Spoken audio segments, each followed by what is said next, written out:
Dr. Vinay Prasad here from Medpage today, and I'm back with a new video. These are articles that you'll definitely read later. On today's video, we have a new paper out now in the Annals of Internal Medicine. It's entitled The Evidence Behind Robotic Assisted Abdominopelvic Surgery. Now, that's a mouthful, but basically, the authors look at the Da Vinci robot and other robots that have been heavily marketed over the last 30 years to doctors, to surgeons. I remember when I was a medical student, I would drive to Chicago from Northwest Indiana, and along the way, I'd see billboards advertising robotic surgery. Who wouldn't want a robot? Why would you want a regular old surgery when you can get the robotic surgery? And in fact, many hospitals used it as a marketing tactic to bring in patients. Well, now the verdict is in. We have a systematic review of all randomized controlled trials in abdominopelvic surgery, and it's a sobering look.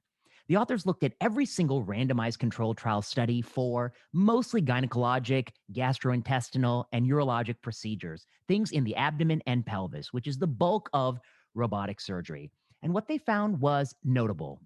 They found just over 40 trials, and not all of them, but most of them reported the rates of complications, something over 30. And when they reported complications, sometimes the robot came out ahead, but sometimes the robot didn't, and laparoscopic or even open surgery did just about the same. There appeared to be much more cost if you used the robot, and you were in the OR just as long as you were if you had an open surgery by using the robot. Only laparoscopic surgery saved time. The authors conclude this, quote, there is currently no clear advantage with existing robotic platforms, which are costly and increase operative duration. With refinement, competition, and cost reduction, future versions may have potential to improve clinical outcomes without the existing disadvantages. That's a very negative conclusion about what's been going on for over 30 years. A widespread and expensive robot that's being used all over America to perform these surgeries. And the authors here look at every randomized study and they don't find a distinct advantage. So why are we doing it? The OR time is the same. The complications do not appear substantively lower by using the robot. It really begs the question, how did this costly, invasive marketing tactic become so widespread? And why are so many surgeons so confident the robot is best?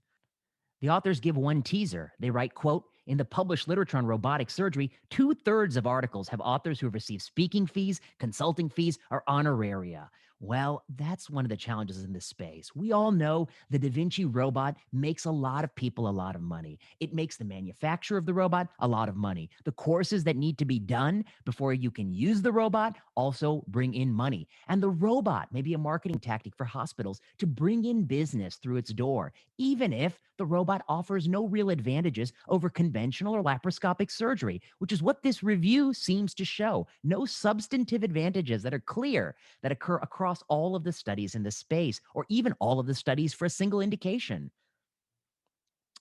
This paper is a sobering and important reflection on medical technology. It's easy to be seduced by the newest and sexiest medical technology. It's hard to know that it actually makes people better off and is worth it. In this case, the robot, it has a certain operative time that's longer than laparoscopic surgery, and it doesn't appear that it offers any advantages. Now, the authors of this study say that, the future might be different than the past. The robot might prove its worth. One way the robot might prove its worth is you can drop a robot off in some remote corner of the world, and the surgeon can be across the planet and control that robot. Well, that's an interesting idea, but we have yet to see it in practice, so we shall see if that can materialize. The other thing the authors talk about is that right now it's called a robot, but it's really like a drill. You use it like any other tool. It's not a robot. It doesn't do anything of its own accord. Well, what if you could automate some things? What if you could use artificial intelligence?